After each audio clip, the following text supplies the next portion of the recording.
In a previous video, we showed how in version 5, GEOREKA guides you to setting up your workflows to build a complete model directly from your drilling data.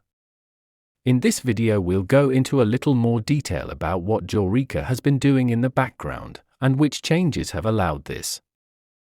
If you go to our Model Builder tab, you can see that all the different domains have been created as functions.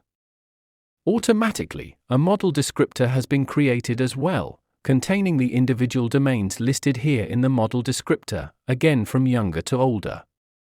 This is covered extensively in a tutorial video, so I'm not gonna explain this in further detail.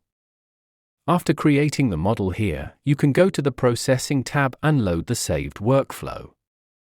What we've done is to create a summary of the complete workflow so you can see the details for building a model from a descriptor. It starts with an empty model and automatically adds a distance buffer from your data.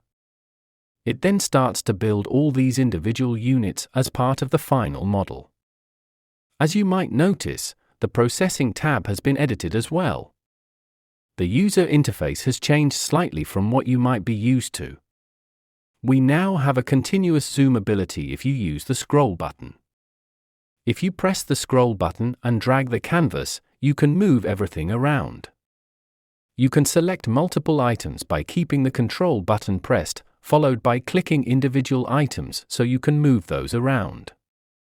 Finally, as I said before, we actually have a complete workflow if you build a model from the Model Builder.